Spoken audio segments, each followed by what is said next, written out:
তুই আমার নাম ডাকিস না, আমি এসেছি তোর ঈমান ভাঙতে। আসসালামু আলাইকুম ডিয়ার লিসেনার্স, আশা করি সকলে ভালো আছেন এবং সুস্থ আছেন। আপনারা শুনছেন ভয়.net এবং মেরিন আছি আপনাদের সাথে। আমাদের 101 নম্বর এপিসোডে আপনাদের সকলকে আমি আমন্ত্রণ জানাচ্ছি এবং শুরুতেই বলতে চাই, যারা এখন পর্যন্ত এই চ্যানেলটাকে সাবস্ক্রাইব করেননি, দয়া করে চ্যানেলটাকে সাবস্ক্রাইব করে দেবেন। এছাড়াও সাবস্ক্রাইব করা যদি থাকে অবশ্যই বেল আইকনটাকে হিট করবেন, কারণ আপনি বেল আইকন হিট না করলে আপনি কোনো আপডেট আসলে পাবেন না, আর আমরা আপনাদেরকে আসলে মিস করতে চাই না। That's why please subscribe the channel and hit the bell icon. এছাড়া আমাদের ভিডিও যদি আপনাদের ভালো লেগে থাকে তাহলে অবশ্যই লাইক করবেন, কমেন্ট করবেন এবং শেয়ার করবেন। আপনি যদি চান আপনি আপনার ঘটনা আমাদেরকে পাঠাবেন, তাহলে আমাদেরকে ঘটনা পাঠানোর ঠিকানা voy.net@gmail.com, যার স্পেলিং BHOYDOTNET@gmail.com। আমাদের ফেসবুকের ঠিকানা www.facebook.com/BHOYDOTNET। আমরা চলে যাব আমাদের 101তম এপিসোডের ঘটনায়। চলুন ঘটনাটা শুনে আসা যাক। রহিম ভাই, আসসালামু আলাইকুম। ভয়.net-এর সকল লিসেনারকে আমার শুভেচ্ছা। আমি গোলাম রাব্বানী, ঢাকার মিরপুর থেকে বলছি। রাত গভীর হলে চারপাশের পৃথিবীটা যখন ঘুমিয়ে পড়ে তখন অন্য এক জগতের দরজা খুলে যায়। কিছু গল্প সেই দরজা দিয়ে আমাদের কাছে এসে পৌঁছায়। আজকের ঘটনাটিও তেমন, যা আমার এক শ্রদ্ধেয় চাচার কাছ থেকে শোনা। এই গল্প শুধু ভয় দেখায় না, বিশ্বাসের ভিত নাড়িয়ে দেয়। ওনার অনুরোধে সব নাম পাল্টে দেওয়া হলো। ঘটনাটা আমি চাচার ভাষাতেই বলছি। প্রতিটি শব্দে মিশে থাকা দীর্ঘশ্বাসটুকু অনুভব করার চেষ্টা করবেন। বলছেন ফয়সাল চাচা। আমার কাজিন শিউলিকে তোমরা দেখলে চিনতে পারতে না। মুরাদনগরের সেই গ্রাম্য মেয়ে, যার চোখে ছিল ভোরের শিশিরের মতো পবিত্রতা। নামাজ, কোরআন আর নিজের ছোট্ট জগৎ নিয়ে সে থাকত। কে জানত তার এই পবিত্র আত্মাই শয়তানের সিজদা হবে। ঘটনাটা শুরু হয় এক পরন্ত বিকেলে। ওদের বাড়ির পেছনে যে বিশাল ফলের বাগানটা রয়েছে সেটা শেষ মাথায় একটা পুরাতন পরিত্যক্ত কবরস্থান। জায়গাটা নিয়ে নানান কথা প্রচলিত। সেদিন আসরের পর শিউলি আর ছোট বোন গিয়ে বাগানে ফুল তুলতে যায়। সূর্য তখনও রক্তিম, যেন দিনের বেলা অবসন্ন আত্মাটা দিগন্তে ডুবে যাচ্ছে। ওর বোন বলেছিল, হঠাৎ করে শিউলি কেমন যেন নিথর হতে শুরু করে। ফিস ফিস করে বলে, কি অদ্ভুত সুন্দর গন্ধ, গোলাপ আর পোড়া মাটির মতো। ওর বোন কিচ্ছু বুঝতে পারেনি, কিন্তু শিউলি সেই ঘ্রাণের উৎস খুঁজতে এগিয়ে গিয়েছিল ঘন গাছপালার ভেতরে, ঠিক যেখানে দিনের আলো পৌঁছাতে পারে না। যখন ওর বোন ওকে খুঁজে পেল, শিউলি একটা প্রকাণ্ড আমলকি গাছের নিচে দাঁড়িয়েছিল, চোখ দুটো আকাশে স্থির, যেন মহাবিশ্বের কোনো গোপন রহস্য পাঠ করছে। সেদিন ও বাড়ি ফিরেছিল এক অন্য মানুষ হয়ে। ওর শরীরটা ফিরেছিল, কিন্তু আত্মাটা যেন বাগানেই বাধা পড়ে গিয়েছিল। প্রথম কয়েকদিন সামান্য জ্বর, আবল তাবল বকা। আমরা ভেবেছিলাম সাধারণ অসুস্থতা, কিন্তু এক সপ্তাহ পর এক অমাবস্যার রাতে জাহান্নামের দরজাটা যেন ওদের জন্য খুলে গেল। শিউলির বড় ভাই আরমান বলেন, আমি আর আমার স্ত্রী ঘুমাতে যাব। এমন সময় শিউলির ঘর থেকে একটা হাসির শব্দ ভেসে এলো। সেটা কোনো মানুষের হাসি ছিল না, গভীর স্বর, প্রতিধ্বনিত এক হাসি, যেন কোনো প্রাচীন গুহার ভেতর থেকে হাজার বছরের জমাট বাঁধা অন্ধকার একসাথে শব্দ করে উঠছে। আমরা দৌড়ে ওর ঘরে ঢুকলাম। যা দেখলাম তাতে মনে হলো আমাদের হৃৎপিণ্ড থেমে যাবে। শিউলি বেছানার উপরে বসে আছে, কিন্তু ওর শরীরটা সামান্য উপরে ভাসে। চোখ দুটো টকটকে লাল নয়, বরং দুটো জ্বলন্ত কয়লার মতো ডগ ডগ করছে। ও আমাদের দিকে তাকিয়ে হাসছিল। আমি এগিয়ে যেতেই ঘরের তাপমাত্রা হুট করে বরফের মতো ঠান্ডা হয়ে গেল। ও কথা বলল, কিন্তু সেটা শিউরের কণ্ঠই ছিল না, এক ভয়ঙ্কর পুরুষালী, যা ঘরের দেয়ালে ধাক্কা খেয়ে ফিরছিল। এগিয়ে আসবি না, মাটির কীট, এই শরীর এখন আমার মন্দির, এর আত্মা আমার জায়নামাজ। আমি চিৎকার করে আব্বুকে ডাকলাম। আব্বু ছুটে এসে আয়াতুল কুরসি পড়তে শুরু করলেন। সঙ্গে সঙ্গে সেই হাসিটা আরো বিকট শব্দ ধারণ করল। সত্তাটা বলল, তোর আল্লাহর কালাম চমৎকার। এই অক্ষরগুলো কিন্তু আমার চেনা, কিন্তু এর শরীরটাই পড়তে পারিস না, আত্মাটাকে দেখিস না। তোদের স্রষ্টা মাটি দিয়ে পুতুল বানায়, আমি আত্মার ভেতর মহাবিশ্ব তৈরি করি। ও শরীর এখন আমার সিজদা। বল, তোদের যে বড় কারিগর কে? আব্বার হাত থেকে তসবিটা পড়ে গেল। পরদিন সকালে গ্রামের সবচেয়ে প্রবীণ আলেম মতিন সাহেবকে আনা হলো। উনি ঘরে ঢোকার সাথে সাথে শিউলি অদ্ভুতভাবে ঘাড় বাঁকিয়ে ওনার দিকে তাকালো। সেই সত্যটা বলে উঠল, এসেছিস? হায়, তোর এবারের পরীক্ষা নেই? হায় আয়। মতিন সাহেব সূরা জিন পড়া শুরু করলেন, কিন্তু সত্যটা শান্ত হওয়ার বদলে ওনার সাথে সাথে প্রতিটি আয়াত ব্যঙ্গ করে আওড়াতে লাগলো। তারপর বলল, থাম। তোর স্রষ্টা জিন আর মানুষকে বানিয়েছে শুধু তার ইবাদত করার জন্য, তাই না? দেখ আমি কিভাবে ইবাদত করি। তোরা সিজদা করিস ভয়ে, না হয় জান্নাতের লোভে, আমি করি ভালোবাসায়, অধিকারের দাবিতে। বল, কার ইবাদত খাঁটি?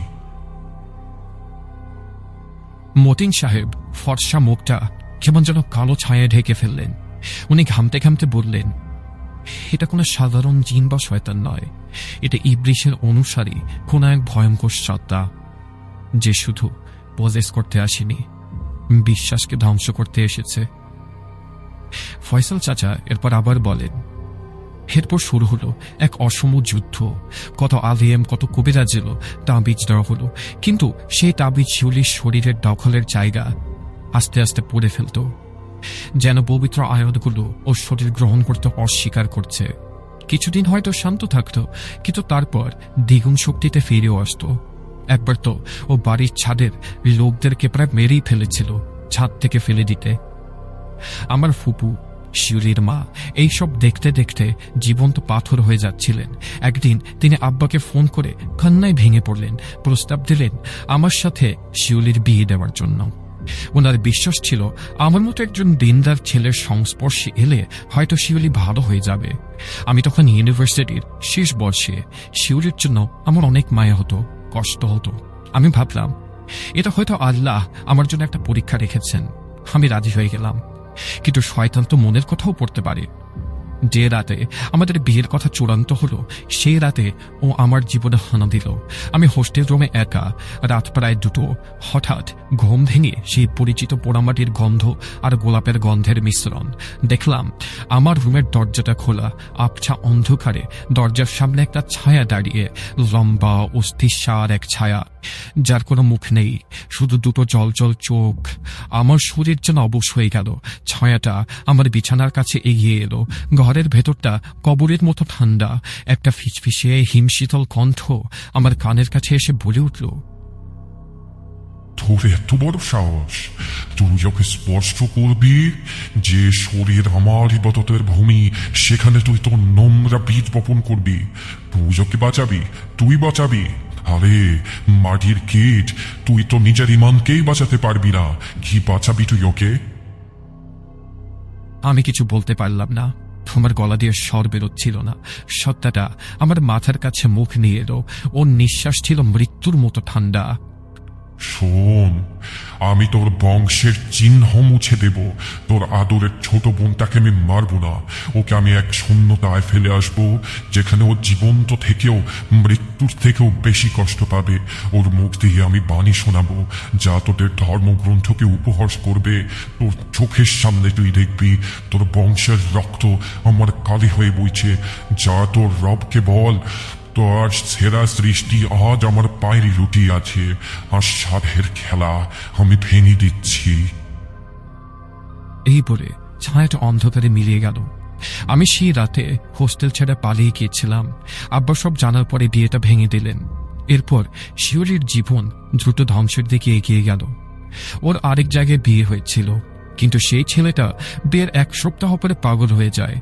সে বলতো শিউলি রাতে তার কানে কানে মহাবিশ্বের সৃষ্টি ধ্বংসের এমন সব ভয়ঙ্কর কথা বলতো, যা শোনার পর তার মাথা ঠিক থাকতো না। ডিভোর্সের পর শিউলির বাবা হার্ট অ্যাটাকে মারা গেলেন। মাও কিছুদিন পরে শোকে আর বাঁচতে পারলেন না।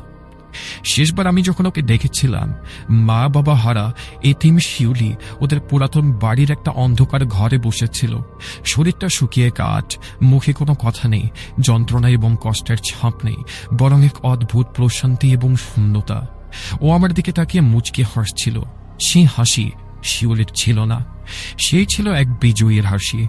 ওর ভাই আরমানের কাছে শুনলাম ও এখন আর কোনো উৎপাত করে না, শুধু মাঝে মাঝে গভীর রাতে বাড়ির উঠোনে দাঁড়িয়ে আকাশের দিকে তাকিয়ে দুর্বোধ্য ভাষায় কথা বলে, যেন মহাবিশ্বের কোনো এক প্রান্তে থাকা তার প্রভুর সাথে সে যোগাযোগ করছে। এই বলে ফয়সাল চাচা থামলেন। ওনার চোখ দিয়ে পানি পড়ছে। একটা ভাঙা গলায় বললেন, জানো রব্বানি, আমার এখন আর অপরাধ বোধ হয় না, আমার ভয় হয়। মনে হয় সেদিন রাতে আমি কোনো জিন বা শয়তানের মুখোমুখি হইনি। আমি এমন এক বাস্তবতার মুখোমুখি হয়েছিলাম যেখানে আল্লাহ আর ইবলিশের যুদ্ধটা কোনো রূপকথা নয়, বরং আমাদের সেরা উপশিরায় বয়ে চলা এক জীবন্ত লড়াই। সেই যুদ্ধে শিউলি হেরে গেছে, আমরা সবাই হেরে গেছি। রেইন ভাই, এই ঘটনা লেখার সময় আমার হাত কাঁপছে। কিছু ভয় শুধু রাতের অন্ধকারে সীমাবদ্ধ থাকে না, দিনের আলোতেও আমাদের তাড়া করে বেড়ায়। সবাই ভালো থাকবেন, নিজের এবং নিজের বিশ্বাসের যত্ন নেবেন। কাহিনীটা টাইপ করে শেষ করে যখন সেভ করলাম, দেখলাম কম্পিউটারের ঘড়ির সময় এবং তারিখ এলোমেলো। তারিখ দেখাচ্ছে 29শে সেপ্টেম্বর 2026। আর ঠিক সেই অবস্থাতেই আমার ঘরের বন্ধ স্পিকার থেকে একটা আওয়াজ ভেসে এলো। কেউ যেন ব্যঙ্গ করে একটা পরিচিত সুরে ভাঁজছে। তারপর সেই প্রাচীন ঠান্ডা হাসিটা আমার কাঁধে এলো। আজ আর কথা বাড়াবো না রেন ভাই, আপনাকে ধন্যবাদ যদি আপনি আমার ঘটনাটা সিলেক্ট করে থাকেন। আজ বিদায় নিচ্ছি। আসসালামু আলাইকুম। ওয়ালাইকুম আসসালাম গোলাম রব্বানি ভাই, আপনাকে অসংখ্য ধন্যবাদ আপনার ঘটনার জন্য। অন্যরকম একটা স্টোরি শুনলাম আমরা, আশা করি আপনাদের ভালো লেগেছে। যদি ভালো লেগে থাকে তাহলে অবশ্যই আমাদের চ্যানেলটাকে সাবস্ক্রাইব করবেন, লাইক করবেন এবং কমেন্ট করবেন। আর যদি এখন পর্যন্ত আপনি আমাদের চ্যানেলে নতুনই হয়ে থাকেন তাহলে আমাদের পুরাতন ভিডিওগুলো অবশ্যই দেখে আসবেন এবং অবশ্যই আপনার মতামত আমাদেরকে জানাবেন কমেন্ট সেকশনে। আমরা সবসময় আপনাদের মতামতের জন্য অপেক্ষা করব। আপনি যদি চান আপনার ঘটনা আমাদেরকে পাঠাবেন, আমাদের ইমেল অ্যাড্রেস হচ্ছে bhoy.net@gmail.com, যার স্পেলিং BHOYDOTNET@gmail.com। আমাদের ফেসবুকের ঠিকানা www.facebook.com/BHOYDOTNET। আমাদের 101তম এপিসোড থেকে আমি রেইন আজকে বিদায় নিচ্ছি। কথা হবে আগামী সপ্তাহে আগামী এপিসোডে। ততক্ষণ পর্যন্ত সকলেই ভালো থাকুন, সুস্থ থাকুন, অ্যান্ড bhoy.net শুনতে থাকুন। আসসালামু আলাইকুম।